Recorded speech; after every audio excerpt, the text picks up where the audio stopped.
Welcome to Health Bunker Podcast, and this is episode 12. My name's Dom, and today we have Clare Wilson back on the show, who's a nutritionist from Huddersfield, local to where me and my wife live and run our Health Bunker business.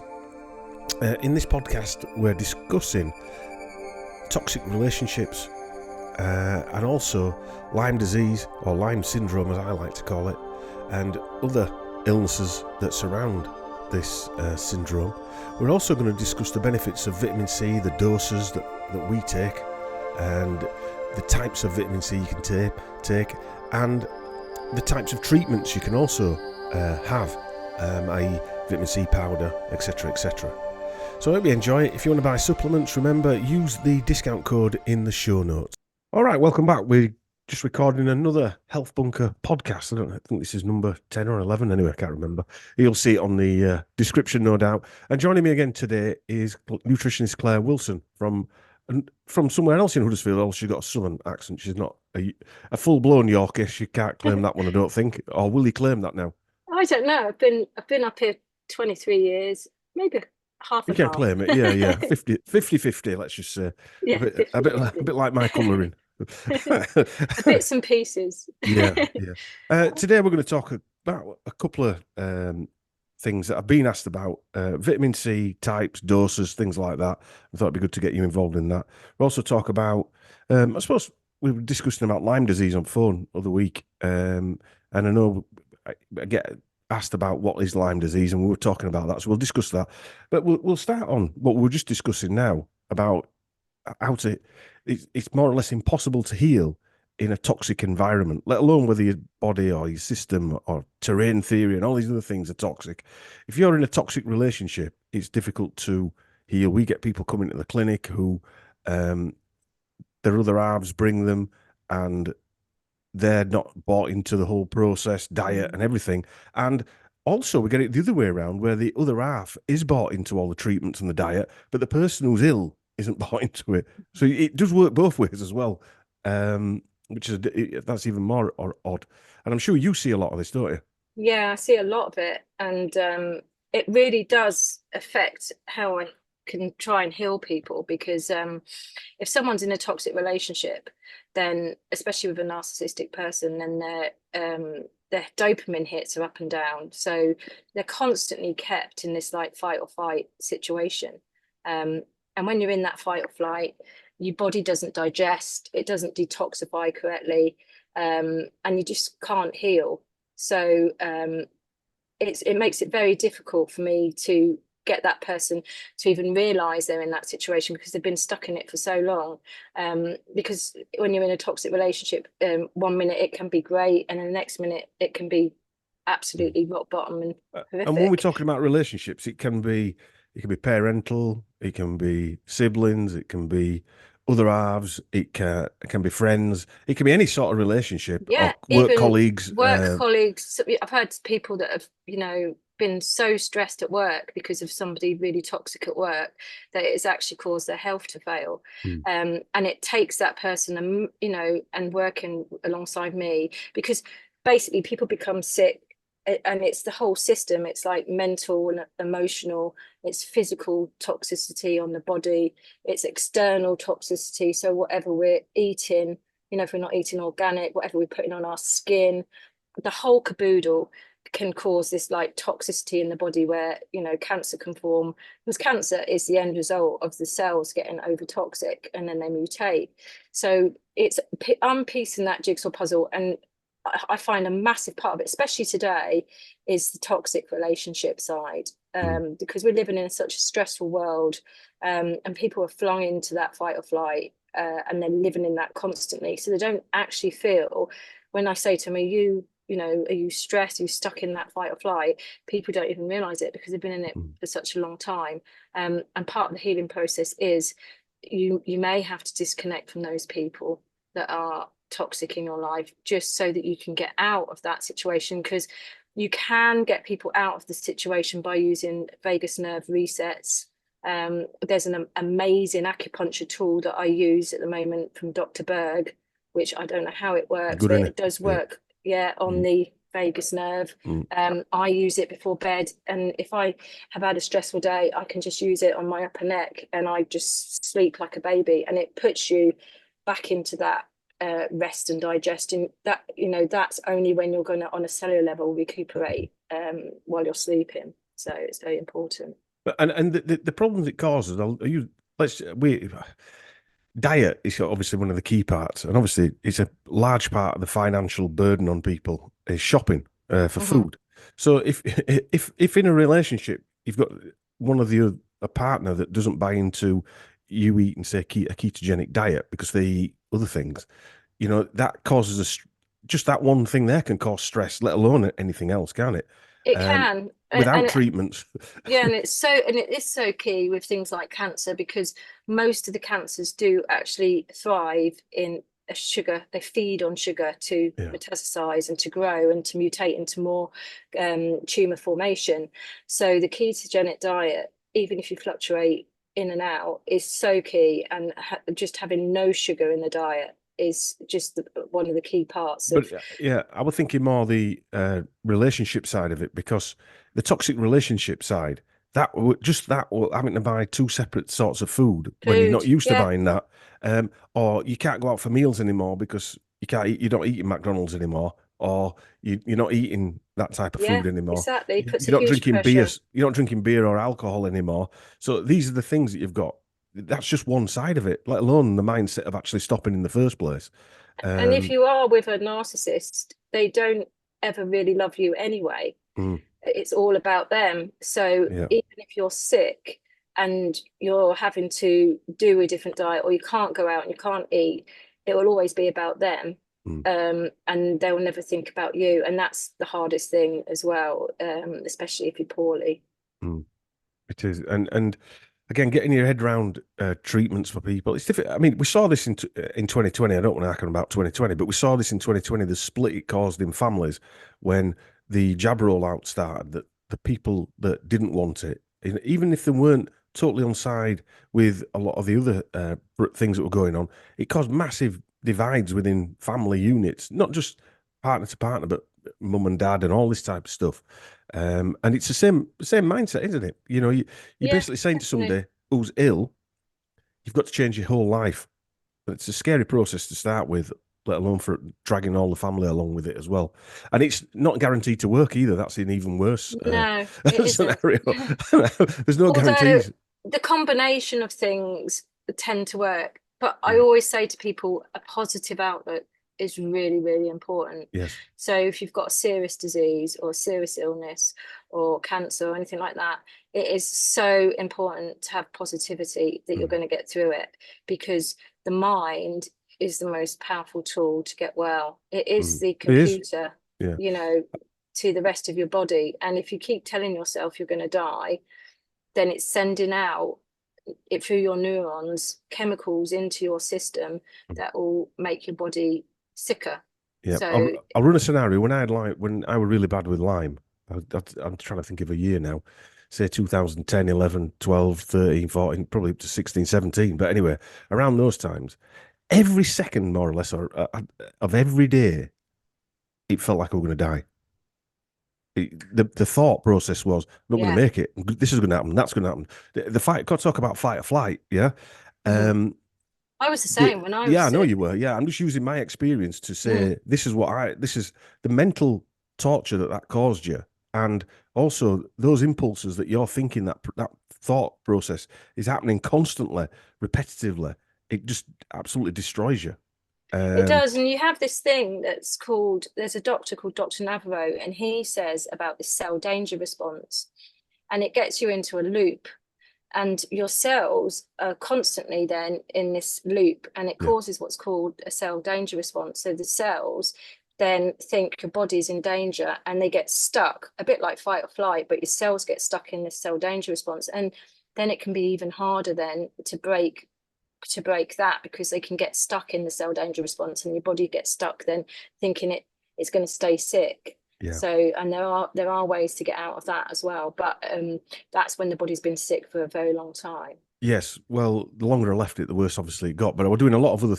Fortunately, I was doing ozone, things like that, but not the IV ozone or IV vitamin C. I was taking oral vitamin C and doing ozone saunas. We'll come to that later on, but I think without that, I don't know. I don't know where I'd be, to be honest with you, without the infrared sauna and things like that to Yeah, help yeah, manage same. symptoms or day to day, just get some respite from certain things. But those impulses stopped after 3 ozone 10 pass treatments. Those anxieties stopped. And I mean, That just stopped. shows you how powerful it is at Yeah. clearing the blood system, isn't it, Yes. really? Yes. And I think the oxygen therapies are so good on a cellular level because your cells are what are really, you know, your mitochondria, your cell system Mm, are, when you've been sick a long time, are what needs that oxygen therapy. So that's why ozone, hyperbaric oxygen, I think, are massive key yeah. roles in helping the body recuperate when you're really, really sick. Yeah. Well, yeah. And it's interesting that uh, come on to after toxic relationships, which are quite a key thing. And I remember in the 2000s, going back to 2002, I decided I was going to do a bit of. I was quite a stressed guy. I had business, etc., etc. And I wanted to do some work on my thought process, if you like. Why I in getting involved in, I suppose, toxic relationships. Why? Mm-hmm. You know, why? Mm-hmm. Why? I'm always asking why. So I went to see this lady, quite by chance, my neighbour, who was a homeopathic nurse, or doctor, whatever we'll call them. I said, "Do you know anybody who does hypnosis?" She says, "Yeah, a friend of mine." So I went to see her. Didn't think anything of it. I didn't realise she was a clinical psychologist as well, and she was a clinical hypnotist. And she said, "What do you want to get out of this?" I said, "Well, what I want to get out of this is I want to know why I'm making decisions." Um, and she said, "You do realize if you go down this process, the people in your life now won't be in your life in another, whatever, 5, 10 years."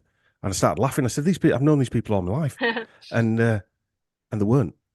As soon as I realized what Yeah, I was had the causing, same. yeah, It's boundaries, isn't it? You mm, give off too much information to people if you're that sort of person, if you're giving empathic sort of person. And these people are very good predators. manipulators. Yeah, they are predators. Yeah, They're looking for your sort of person.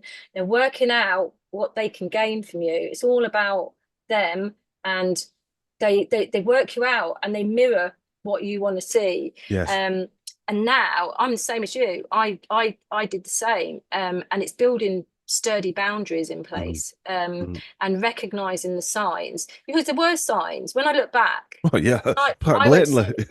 there were little, there weren't little red flags, there was big red flags. Fireworks. Yeah, yeah. Yeah. But you always, because you're an empathic person, you always make up excuses Yes. for that person. And you're like, oh, it's because of this or it's because of that. Yeah. Excuse number one. And then another red flag would come up and you make up another excuse. Mm. And your gut intuition, you should always listen to it. There was Yes. loads of times I found my gut intuition was like, oh, no, you know, Yeah. blah, blah, blah. But I didn't listen to it. And so it was a big learning for me as well, with not letting these people It's a take difficult over. one because you're talking about friends, my business partner who I've been in business with for a long time. Um, Even my dad, I didn't put up with his behaviour. I don't say I fell out with these people, but because you were different, you they drifted away from you because they knew that they couldn't have Yeah, that type of control over you. Um, exactly. my partner at the time, who was totally narcissistic, but anyway. But what I'm trying to say is that these people you shouldn't be with around or whatever in the first place because you're Yeah, totally they drain opposite ends you. of the battery. Yeah, They're energy drainers. yeah. They will drain you of every bit of life force. Mm. Um, and I was with my husband, my ex-husband. I was with him for 11 years. He was narcissistic, and I think that was a massive part of why I became ill, because my detoxification, just I was in fight or Mm. flight all the time, Uh, not realizing, and my detoxification didn't work, and that's why I got poisoned with the filling when it was removed, because you know, a big part of my detoxification wasn't even working at that and point. I don't want to make this sound like it's a pity party. I look at things now, especially through this a lady who I went to see in 2002. I saw her every week for 8 years.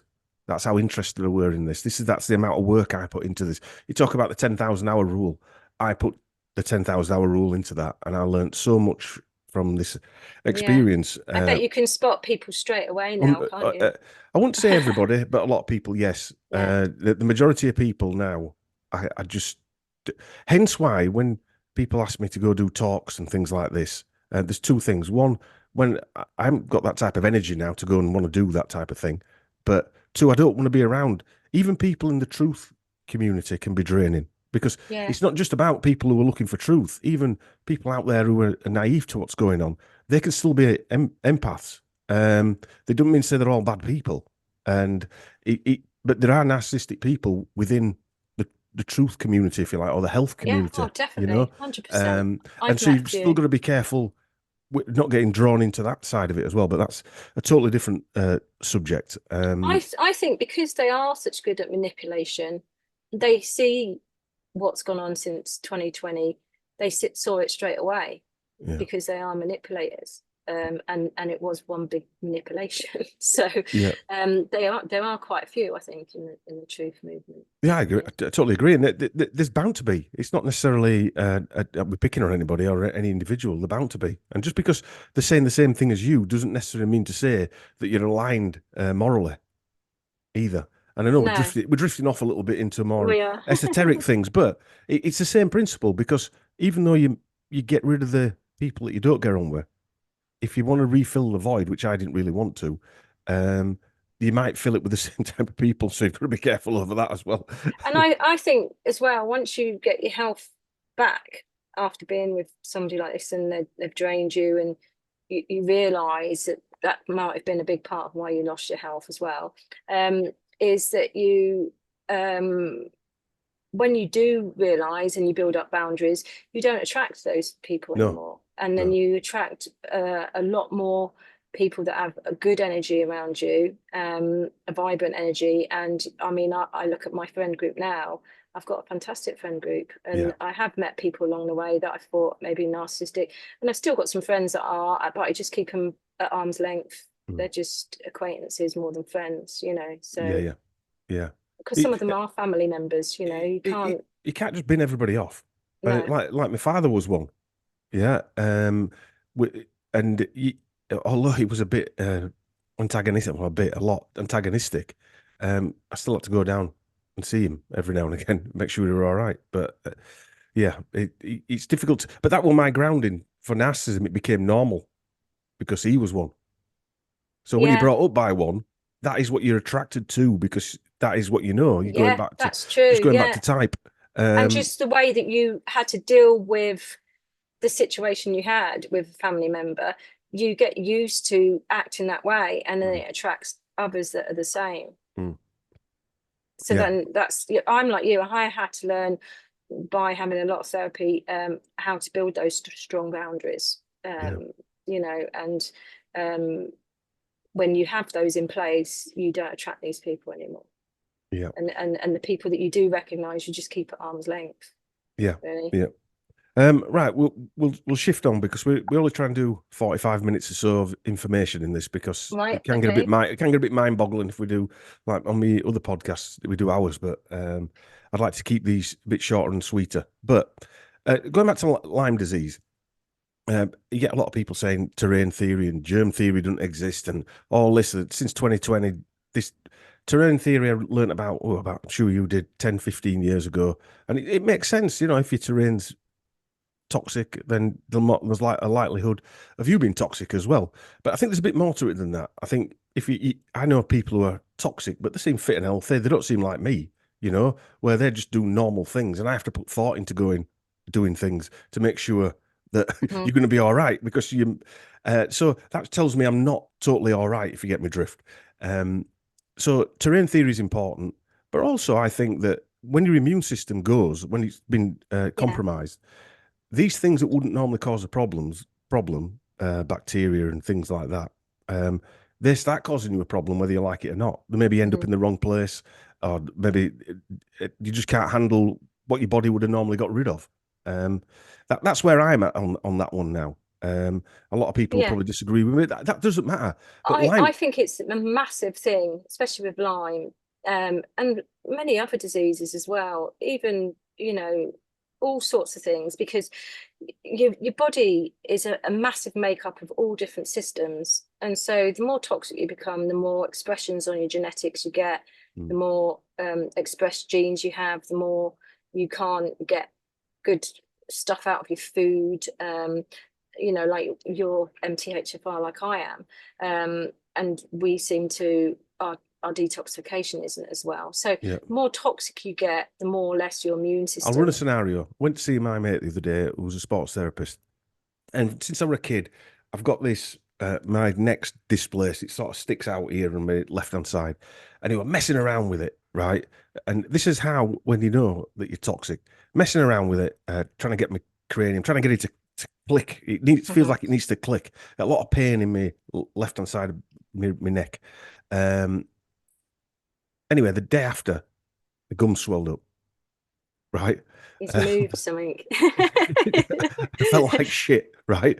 And it moved something, and it drained something that had been there either for a long time, either from my old fillings that I'd had removed, whatever, or had been in there, that had been stuck there. And that's what we're saying. That's what we're talking about there. That this might not be bacteria. It could be just and crap. it could, and so that's like probably your lymph still isn't working properly. So he's moved something, and where a normal person's lymph will move it out into the blood system, and then they would detoxification, it would go through the liver, they pee it out, it would go through the liver, and you poop it out. With you, it still got stuck up there because your lymph up there probably isn't as working as well as it should, and this is the problem that we get. And like you were saying, you know, some people show that they've got Lyme, they have bioresonance, and say, "Oh, I've got Lyme." It shows. Do you know what, Claire? I've had loads of people say to me, "I've shown up for Borrelia. I've got blah blah," and I'm saying, "Well, you've got no symptoms, so you're not real." I think most people show up for what? Well, I think they show up for Lyme. Because I think I would say probably as much as 85% of the population has got Lyme, but their immune systems keep it in check. Yeah. And if everyone went and had a bioresonance, I've had loads of people go for bioresonance and say, "I'm showing as I've got Lyme," and it doesn't. I don't get worried about it because they're not showing us having any symptoms, because it's the co-infections of Lyme, the bacterial infections that are what make you really sick, and so their immune system is probably still keeping those in check. And with you, yours happened shortly after you had traveling vaccinations. Exactly, in the early 2000s. So your vaccinations, we know that vaccinations actually do a bad job on your immune system, because they are actually working with your immune system.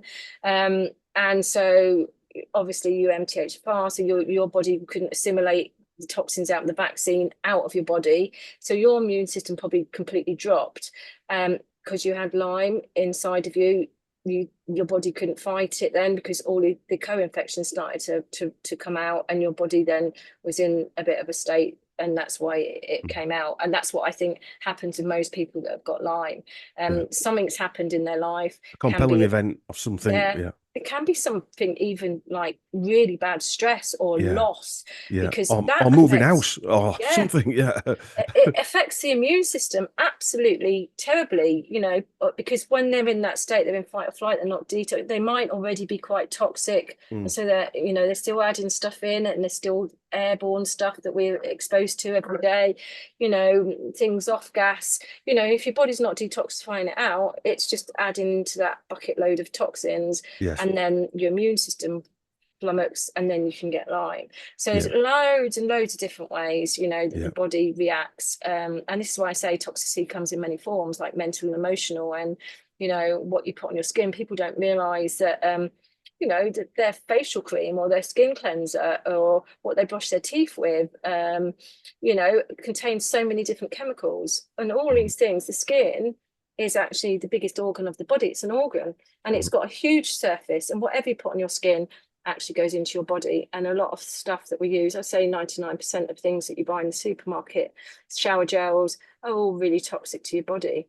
You should only ever really be using essential oils, I would say, and things that haven't, you know, green people actually do they do some good products, really good products that just don't have any chemicals in it at all.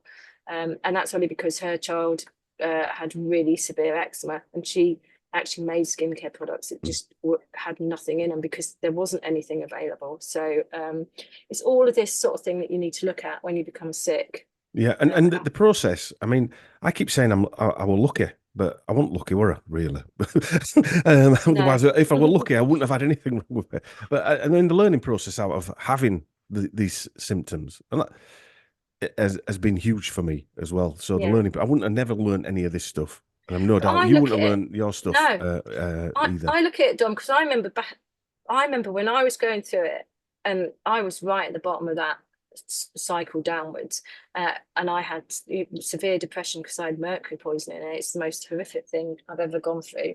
But I remember days when I just wished myself dead. I'd rather Same here. have been dead Yeah. because it was that bad.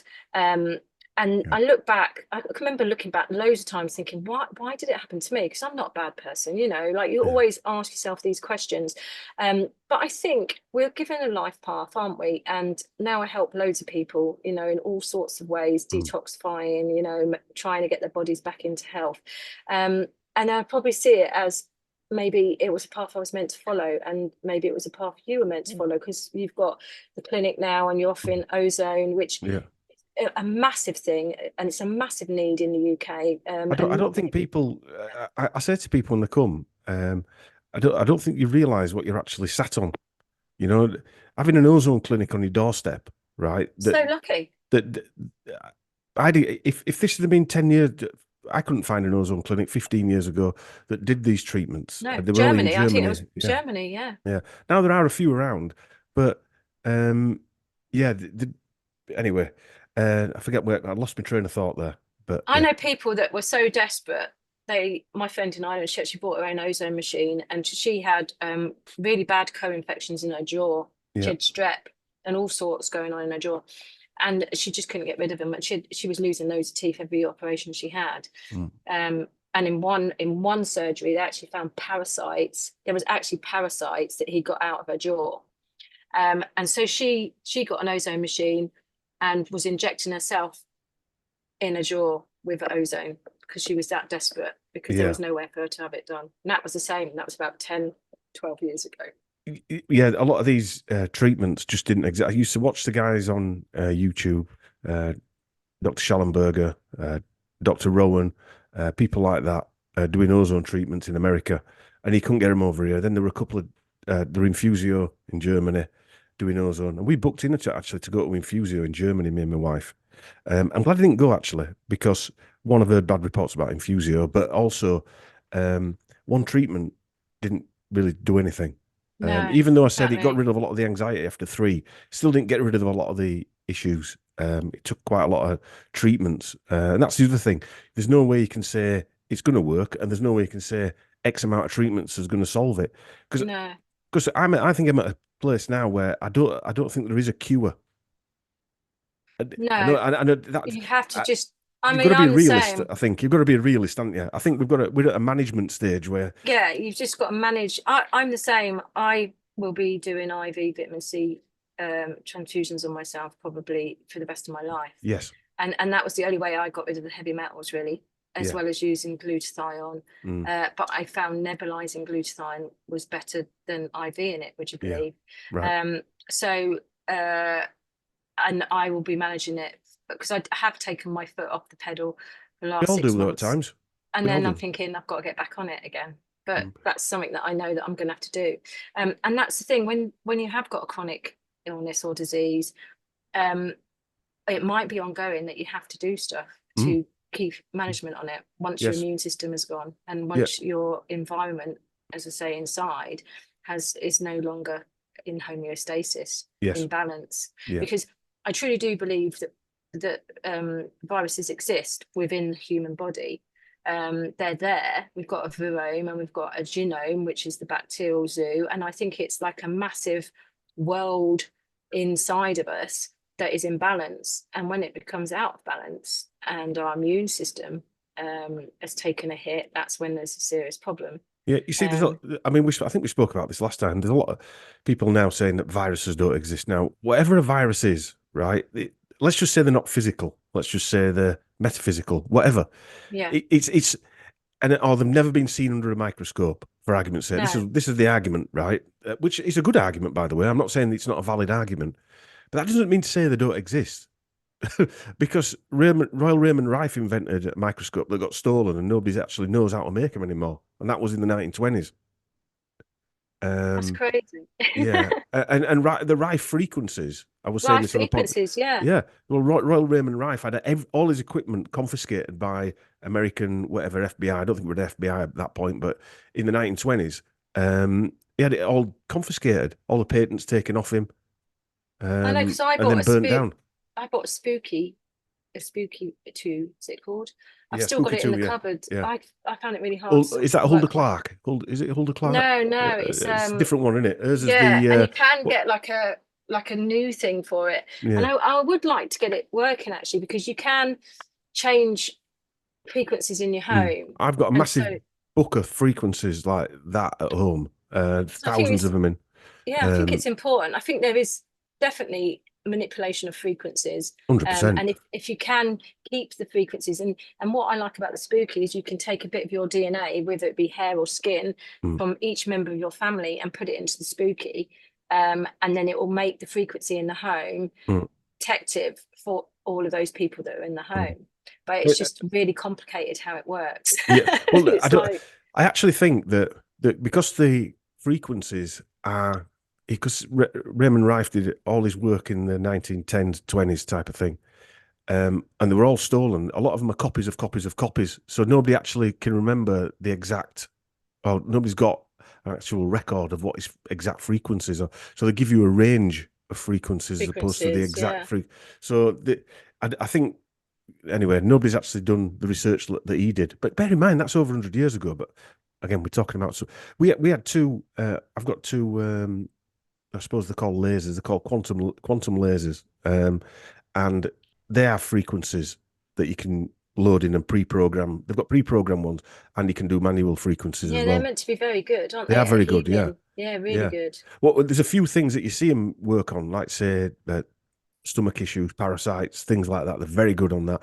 Even down to they've got a still point. Well, not setting. You put them on your adrenal glands, and it's like meditation. It takes you into a meditation state. Really? Yeah. Yeah, because your adrenals, when you get stressed, they're the first things. Exactly. That cause an issue. And I get loads of people saying to me, "Oh, I feel really fatigued lately," and if it wasn't for my coffee, and I say, "Well, hold there," because coffee is when you're starting to go in, when you go into stress, and say you've had a few nights where you haven't had good sleep, and then you head for the coffee. You're heading for the coffee every day. It can severely tax your adrenals, and then you can have adrenal fatigue. Yes. And the adrenals, need huge amounts of vitamin C, would you believe? Loads and loads of vitamin C. And we don't get enough of that in our diet or with what we eat, because our soils are depleted. So, and that's where it becomes a necessity to take vitamin C on a daily basis as well. So, but I do believe that people's, the reason why people haven't got the balance in their body now is one massive thing that I've done a lot of research on recently is glyphosate. And the glyphosate works on a pathway in your gut, which destroys some of your good flora, and it makes your gut leaky. And so I think a lot of toxicity now that we are getting from our external environment, through our food, through pesticides, goes through our gut and it leaks straight into our blood system. And whether that's been done on purpose, I don't know, but I know what my money's on.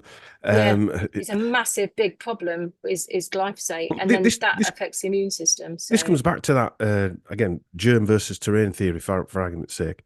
Most people's terrains, and in our country especially, are compromised to a certain point, some more than others. And so that terrain theory, which is still a theory, is really, you've got to wipe that off the slate, because everyone's compromised.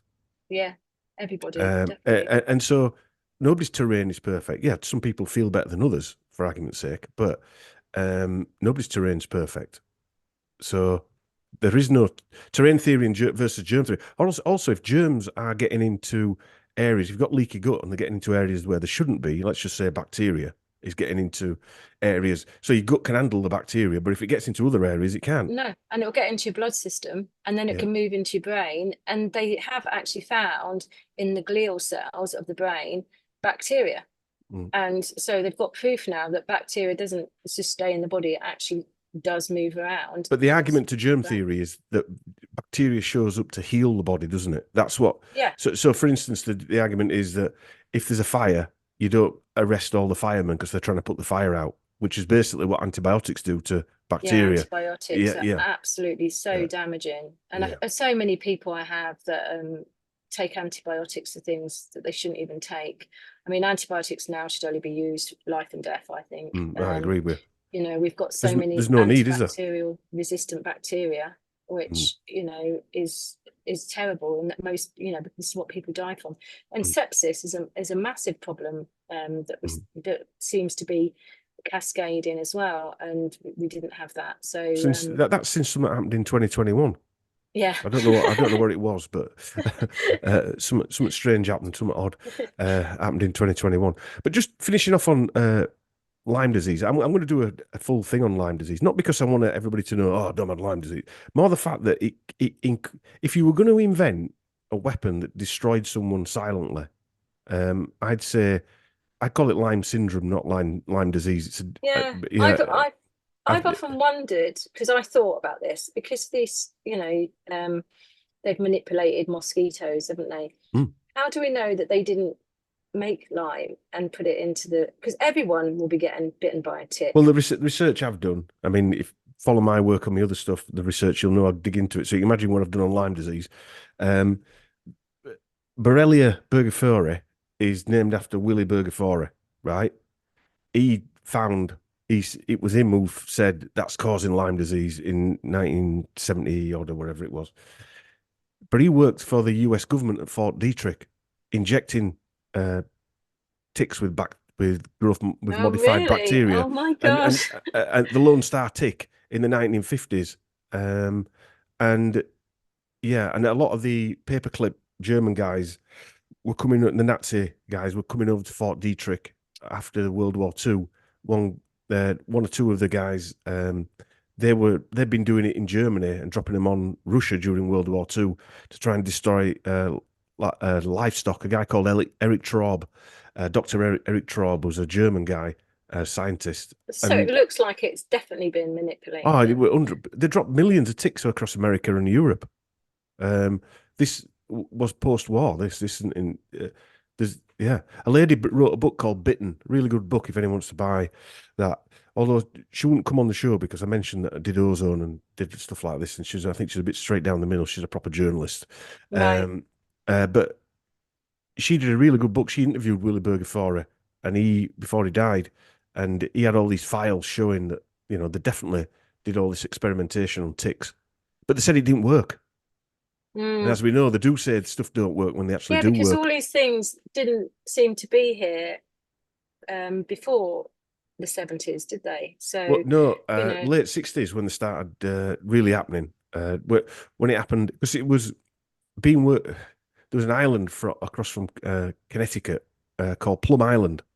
They were doing all sorts. They were an animal research center in America, doing all sorts of research on animals and what have you. And they think a lot of these deer and the birds escaped and swam across to the mainland with these ticks attached to them. Wow. And that's where it starts spreading across. And that's where it started, in the town of Lyme, in the area of Lyme, Lyme in America. Wow, now we're paying the price, aren't we? Now we're paying the price.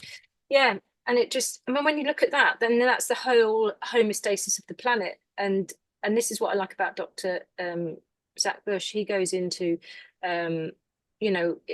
what's happening not only in the human body, but the soils, with animals, you know, with everything on this planet.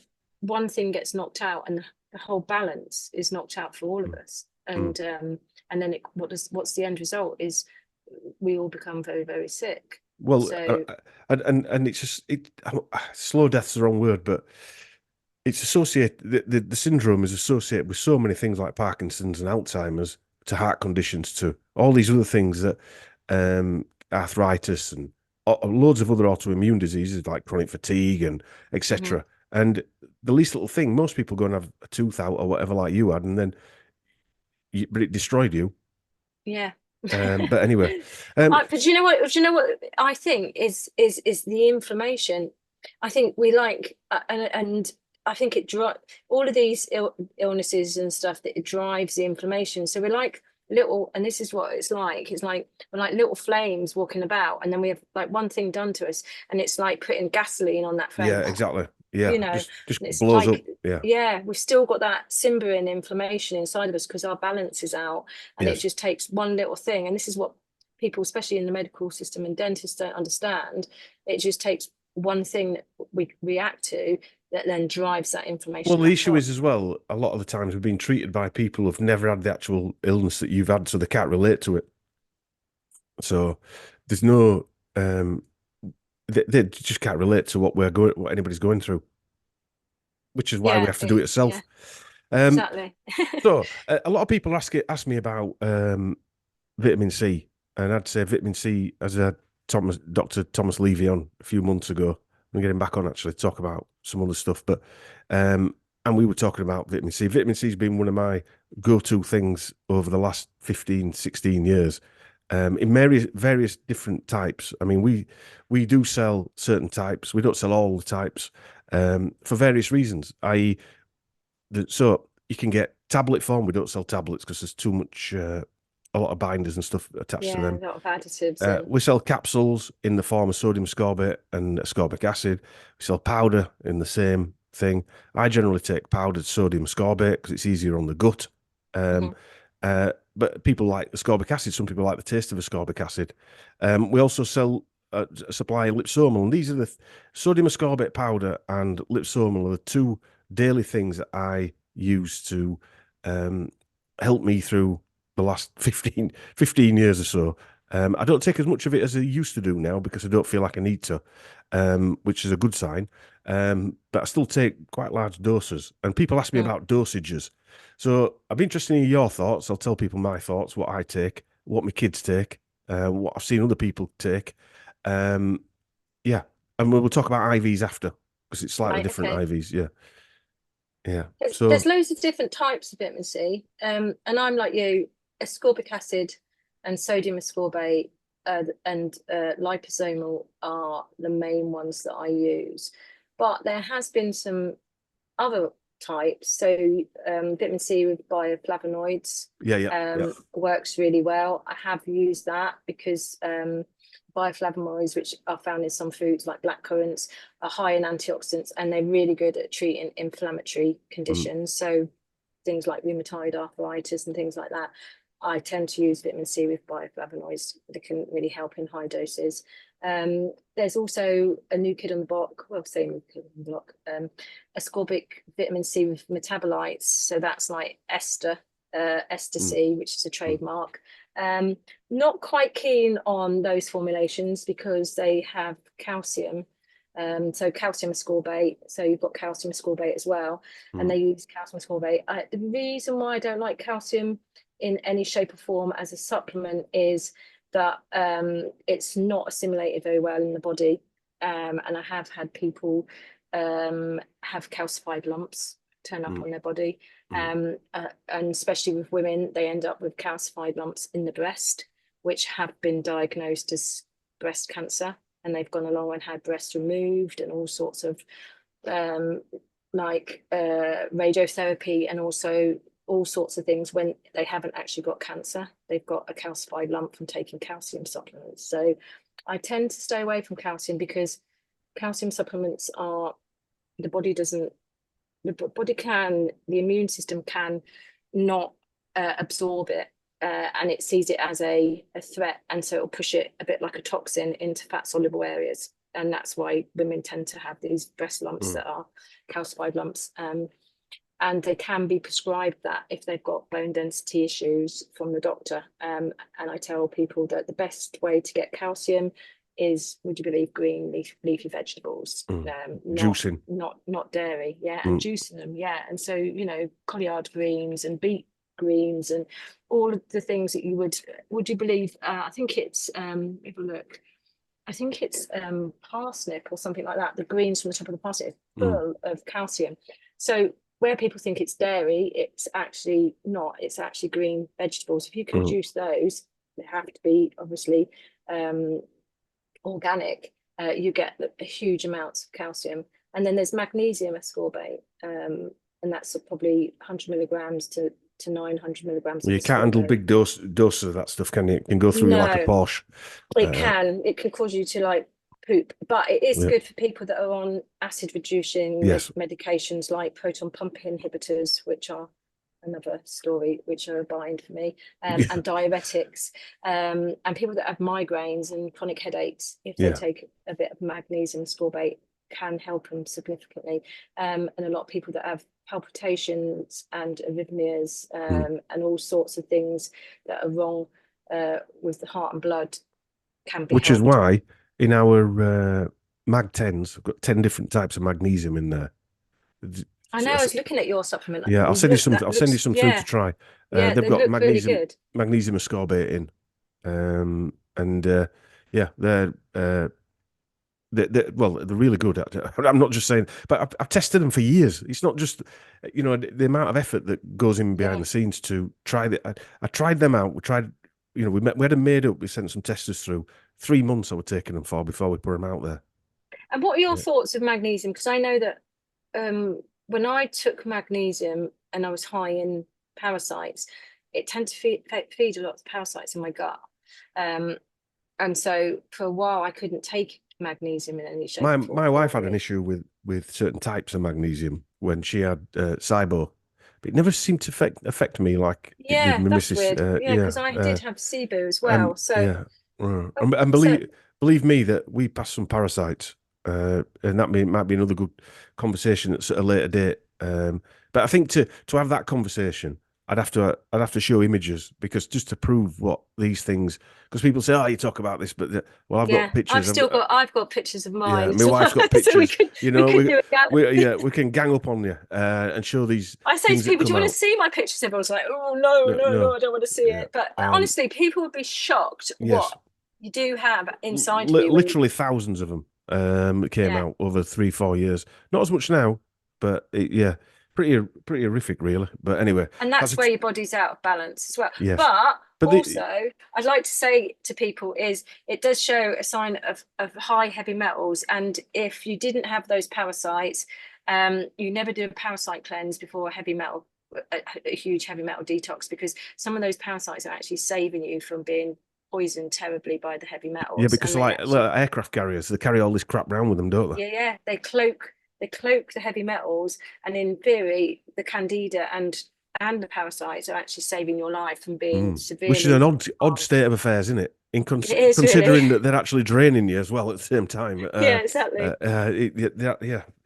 We actually noticed that when you were getting rid of parasites, because we've been doing a lot of detoxing, when we're getting rid of parasites, you did feel a bit grim. You knew these things were leaving you, and they didn't want to go. They do emit some nasty stuff, don't they, Lily? They do.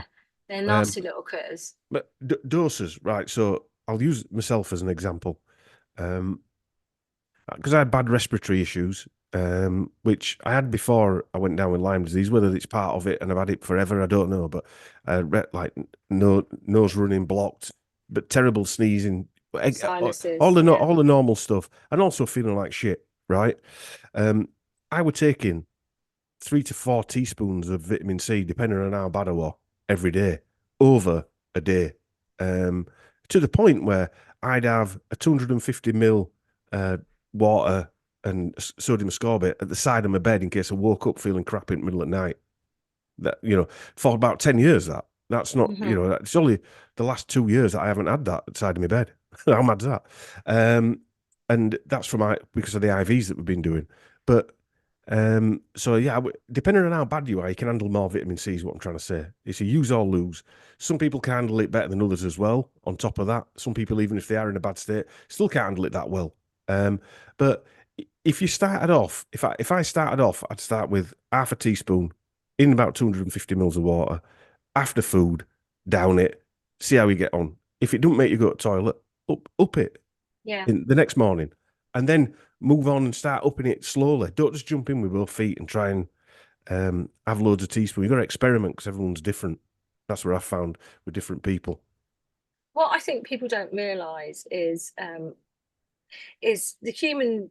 I think humans once had the ability to make vitamin C, because most mammals on this planet make huge amounts of vitamin C when they become poorly. Yeah. But somewhere along the line, they reckon a genetic mutation occurred in the, I think it's called I did write it down, the L-glucan lactone oxidase gene. So we lost the capacity over time to make it when Or we it were were taken sick. off us. So there's exceptions. There's humans, monkeys, guinea pigs, and some bats and birds and fish species now no longer make vitamin C when they become sick. And apparently a giant rat in South America. Oh, is it? Yeah. I don't know I forget what it's called now, but yeah. Not sure what happened and why we lost that why that genetic mutation happened. But when we do become sick, we need huge amounts of vitamin C, and we need amounts of vitamin C to keep us well, which should be taken in our food. But because of the soil depletion that we have, we just can't get enough of it in our food. So I'll tell you what the recommended daily recommendations are for vitamin C is 90 milligrams per day for men and 75 milligrams per day for women. Yeah. Which I think and for kids, it's something like, is it 30 milligrams, something ridiculous like that for kids? I mean, I've told this story before. My youngster came home from school, and he was, when they're in that state where they're ill and they just want to lay on settee, the red hot. I give him a teaspoon of vitamin C. I put it in a syringe of apple juice and squirted it in his mouth, and he drunk it. And I said to my wife, "I'm just giving him a full teaspoon of vitamin C heaped. So you're talking 7 grams in a heaped teaspoon." She went, "So have I." So he'd had 15 grams of sodium ascorbate, and I thought, "Oh, bollocks, what's going to happen now?" And I had visions, it intoxicated him. Half an hour later, he's up running around. Yeah. I mean, vitamin C. These are the things that I've seen time and time again. And for me, I mean, when I was really, really sick, I followed a lot of Dr. Sarah Myhill. Yes, I remember. She's very much is like, when you're sick, start taking it to bowel tolerance levels. Yeah. So that's taking probably a teaspoon of vitamin C every 3/4 of an hour until you get like a grumbling noise in your tummy, and you do know that it's a grumbling noise. It's a bit like a blah blah blah blah blah blah going on. So, and then you stop, and then you count how much vitamin C you've had, and you just reduce it by, say, about I don't know, a teaspoon, and that's what you've got to stick to for the day. That's how sick you are. That's your recommended dose that you should carry on with each day, split into 3 doses. So you count that up and then you split it into 3 doses. Well, when I was really sick, I was taking in excess of 120 grams of vitamin C a day. Yeah. That's how much that I needed to keep myself stable while I was getting myself well. And that's when I knew that I needed at least to start using an IV vitamin C to get it straight into my cells. Well, my max is, I've taken, I think, up to about 70 grams of sodium ascorbate in a particular day. But I think when you're ill, you sort of lose track of what you've taken as well. I know my son, my eldest, he didn't take it on a religious basis, but he knows it works. I remember him not turning up for work, and I rang him, so where are you? Oh, I'm throwing up all night, blah, blah, blah. So we'll get some vitamin C in here. And he went, I can't move. If I move, I throw up. I said, look, just get some in some water, swill it around your mouth, because he said he couldn't take it, drinking it. I said, it'll absorb. And then after half an hour, you'll be able to take it. So he did that, and he rung me up. He says, I'm coming into work. This was about an hour later, because he'd had a tablespoon. I said, how much have you had? He said, a tablespoon. I thought you said a tablespoon. I said, no, a teaspoon. I said, has it not eat your gut? And he went, no. So he'd had a tablespoon, which... and fully absorbed it, because his body is like, And if you think about it, we would have not had that mutation, and our bodies, if you look at dogs, for instance, when dogs get sick, well, dogs can eat all sorts, can't they? I mean, I know when my dog was a puppy, he would eat all sorts of stuff. He would eat, I don't know, sheep's poo and you name it. I'd be like, oh my God, how come he's not sick? Because dogs produce excessive amounts of vitamin C. and so they very rarely get sick. That's why they can eat raw meat and all sorts of things, because they're the way they make vitamin C is huge amounts. And so this is what I say to people: when you do get sick, you need huge amounts, but we also need a fair bit to keep ourselves healthy anyway. And I looked at, let me find my paperwork, deficiencies of vitamin C. So there's been some studies. So if you look, there was a 2004 study that 14% of males and 10% of females were extremely vitamin C deficient. And they did a test, and 6% of the kids aged 12 to 17 had insufficient levels. 17% of males 25 to 64 were very deficient, and 12% of the females had really bad low blood serum levels. There was a 1999 study in Britain that found 33% of those 65-year-olds and over had consumed insufficient amounts of vitamin C. So this is proof that we are not getting enough from our diets anymore, and we are eating an ultra processed diet. We're not eating enough vegetables and fruits, or the vegetable fruits we are eating are deficient in vitamin C. And then there was a lot of doctors saying that a lot of their patients were coming in which were bruising easily, and their gums were bleeding. And what it turned out was that they were actually suffering from massive deficiency in vitamin C. And when they upped to quite high levels, their vitamin C levels, the bleeding gums and the bruising went away. And when you are deficient in vitamin C, you do get symptoms like bleeding gums, bruising easily, aches and pains, all sorts of like rheumatoid, like pins and needles in your hands and your feet. And I get quite a few people coming to me and saying, "Oh, I don't know what's wrong with me," and that will drive inflammation in the body. So I say to people, it's really, really, really important to have vitamin C every single day. And I advise people to take 12 grams of vitamin C, split in 3 doses as a starting factor. If you're healthy, 12 grams of vitamin C. We're talking about adult here. I'd say adult, 15 and above, or 12 and above. What would you say? Yeah, say 15, 16. My youngest, who's 13 now, he takes at least probably 10 grams every day. And people ask me, well, what about my kids and stuff like that? The way I look at this is from just going on those figures that you said, what the government advises, 60 milligrams for an adult, etc. Yeah, it's just ridiculous. That was set out going back into whatever 1900 when people were getting scurvy, and also there weren't the chemicals or the radiation caused by EMFs and stuff like that around. And that's true. That they will stop you getting scurvy, those amounts, but they will not keep you healthy. Or they would have stopped you getting scurvy then. What happens if we actually need 10 or 12 grams a day now to have that balance of what 60 milligrams did, But also, I think our bodies are hugely under oxidative stress. So that's where you've got excess oxidation in the cells because of how toxic our environment has become inside and external that we're exposed to.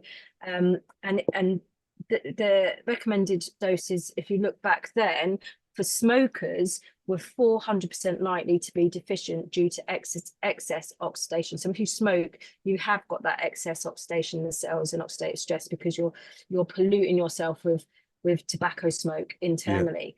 And so if you think now our environment is highly polluted, we need these huge amounts of vitamin C because most of us have got this oxidative stress going on in our cells on a cellular level on a daily basis without even knowing about it. And it's that oxidative stress that drives that inflammation, that drives those diseases and autoimmune and all these things that people are getting now. It's almost like it drives that flame. I say to people, if you look at everybody, say there was 100 people in the room, if you look at all these people, they're all got different levels of inflammation in the body.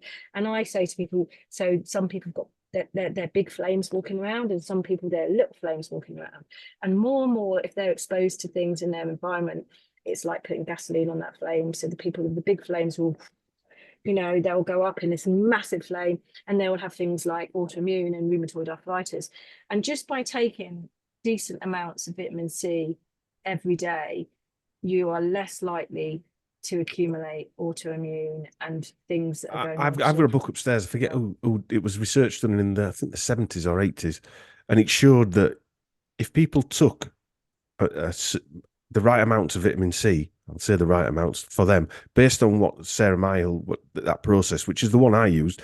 You take a load of it, see when your guts start rumbling, that's the amount you can handle. You split it into 3 doses. Doses That's and where I carry on start. taking that. And Yeah, you and take that's what I that say over. to people. Yeah. So it just to recap that, what Claire was saying there is, let's just say you had 3 teaspoons, not all at once, 3 teaspoons within 5-6 hours, and your gut started rumbling. You felt like you needed to go to loo. That's the amount that you should be taking. Now, Every what day. you do then is you break them amounts down into smaller doses and take them every day. Into 3, I always say. Into 3, with food. Yeah. It's always better to take with food. I think so as well. Assimilate it. And also, if you're taking ascorbic acid, it can be quite acidic. I always made mine into capsules. I bought the powder so that I wouldn't have any additives, made them into capsules, and then I would take them with my food. Yeah. Well, I do the same with sodium ascorbate. I take it after food, or if I feel really ill, I'll take it any time in day, to be honest with you. Yeah, and you can sodium ascorbate is great because you can just drink it down and it's not acidic. Yeah. Now there's a big thing about. Sorry to cut you off there, but that's right. I'm just watching time here as well. I always said we were going to do half an hour. We're doing an hour nearly already, but. It's always a way. Absorption rates, people always ask me, and the different types. So we talked about powder, sodium ascorbate, ascorbic acid, and the different types of powders you can get. But I stick to sodium ascorbate. I've got friends that won't have anything else than ascorbic acid. It doesn't matter what it is, as long as you're taking one of the other. Anyway, liposomal or lipsomal, whatever we want to say it, is a different type that is made up of different components as well as vitamin C. I won't go into the components because there's different types of components people use, but it's much more bioavailable from an absorption level. However, I always say this to people, that if your gut needs it and you're absorbing it very quick, it'll bypass your gut and absorb and you won't get the benefits. You need all of it, is what I'm trying to say. You need the sodium ascorbate because that passes all the way through your digestive system, and you need this liposomal because that absorbs into other areas of your body that the sodium ascorbate won't get to, because you're only ever going to absorb about 10% of that maximum if your body's working to full effect. But then you've got IV. Now, I view IV like this. It goes into your blood, so your absorption rate's 100%. However, it's got to assimilate through your body then. So it's never going to get to the far reaches of where you need it. No, I think you do need all 3. And it's weird because liposomal works. I'll just explain to people, because people think, well, what's the difference with liposomal? Liposomal has been encapsulated in a liposome. So basically, it's got a fat soluble outer area. So what it does is it doesn't go through digestion. So when it reaches the top of your stomach, before you digest, it is absorbed through the fat soluble membrane, and it goes straight into the blood system. And that's why you get more from liposomal vitamin C straight into the blood system, but not through the gut. The good thing with ascorbic acid and sodium ascorbate, especially ascorbic acid, is some people have a fermenting gut. And you can use vitamin C, and fermenting gut is where you get a translocation of bacteria that end up in the small intestine, like SIBO, and you start fermenting your food rather than digesting your food. And that can be caused by all sorts of things, especially with the use of antacids and proton pump inhibitors. And so you can use ascorbic acid to acidify make the pH of the gut be the right pH, and you can stop. By doing that, you've got like a little trapdoor, which is from your large intestine to small intestine, and then that manages to work well again, and you can get rid of the translocation of bacteria. And so there's loads of different things that vitamin C can help with. And obviously, if you take liposomal, that's not going to help with that sort of problem. And then you've got IV, which goes straight into the cells. But after doing a lot of research, liposomal vitamin C and IV vitamin C work totally different in the cellular system. And so people are saying you could take a box of that and it's like having an IV. Is it? No. It's totally different, because from my experience, I've got different results from each of them. So it can't be the same. And so when someone's super, super sick, I say all three is best. Yes, So taking to 100%. bowel tolerance, Yeah, I going call down it and covering all having, bases. definitely having an IV, probably once or twice a week, depending on how sick you are, and then taking the liposomal as well, especially when it comes down to respiratory infections like really severe flus, like COVID. You know, if you're really seriously ill, I found people that have had all three of those. You mean that weapon that they'd released?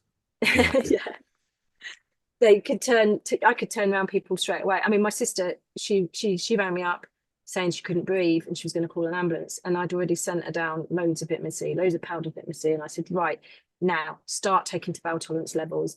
As soon as she took to bowel tolerance levels, she could breathe again, and it was that quick. And whatever we think about 2020, some people were getting ill. There's no doubt about that. Something happened. I don't believe it was what they told us it was, but something happened. I think, whether it were a chemtrail, whether it's a frequency, whatever it is, but it never scared me. And the reason it didn't scare me is because I've been goosed for 15 years, and vitamin C always got rid of it. Yeah, vitamin C. Vitamin C. What people need to realise is that when you take high doses of vitamin C, it acts like a medication that will save your life. And I look at it as a virtual immune system. That's why I look at it, because I had a bolt-on immune system, because my immune system's obviously been compromised, so that was my whatever you want to call it, virtual immune system. But I want to talk about IV stuff, because just to end this, we always say to people, if they come in and they've got illnesses, generally, sadly, when people come in, they're generally at the end of the NHS treatment. That's the downside with all this. Yeah, they are.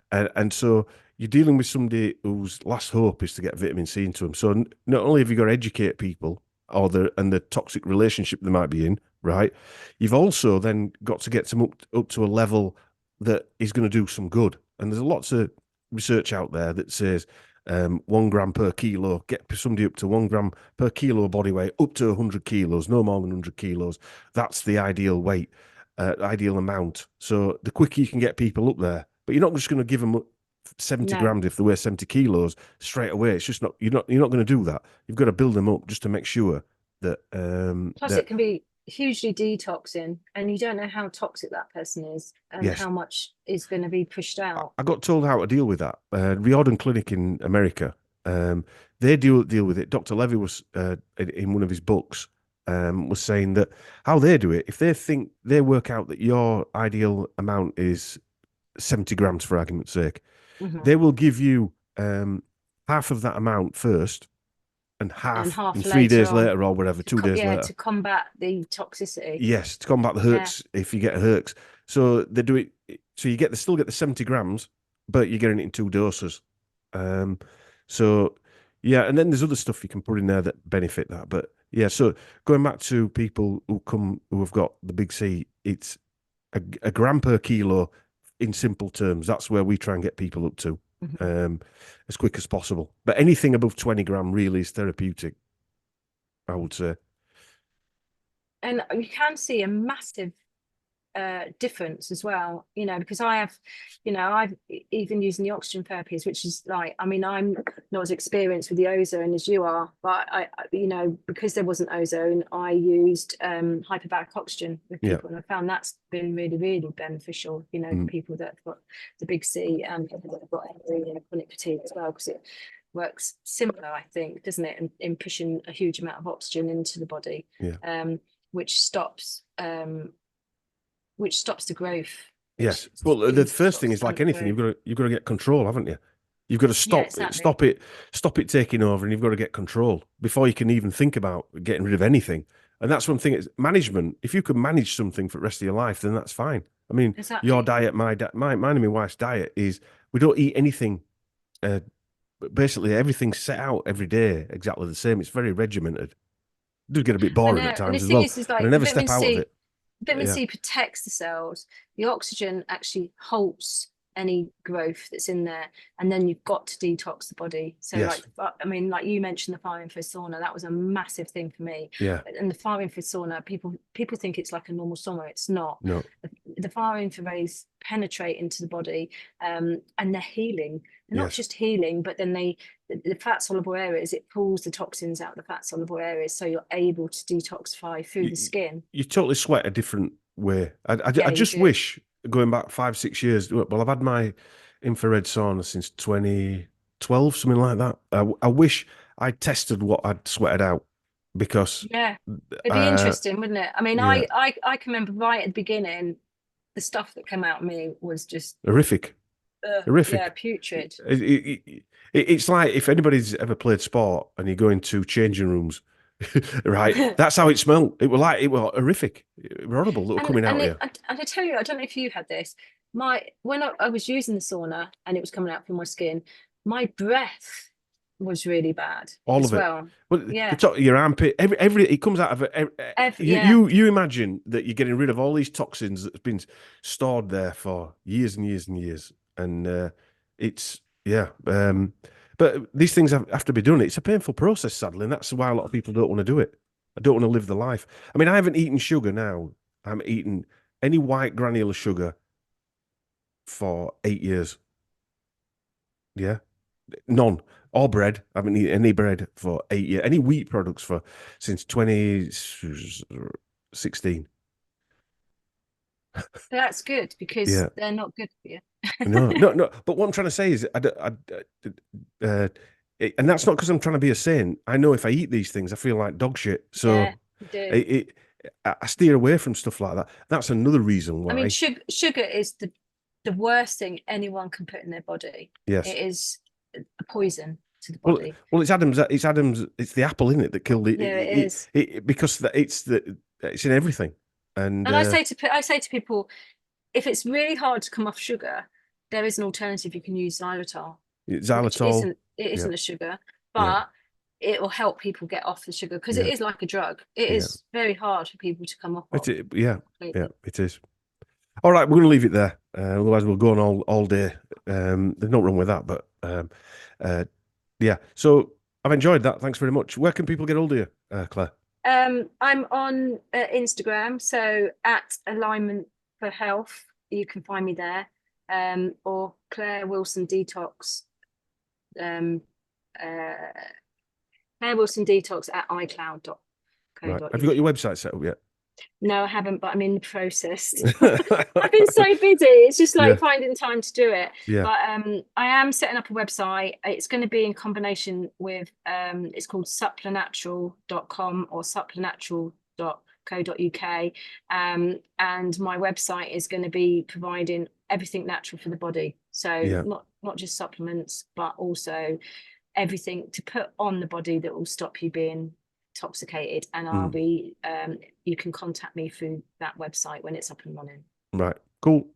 We'll probably see you before that, probably this time next year, and you'll still see you setting it up. No, hopefully it'll be set up by then. All right, well, thanks very much, and thanks for tuning in, everybody. Okay, thanks for joining us. That's the end of episode 12.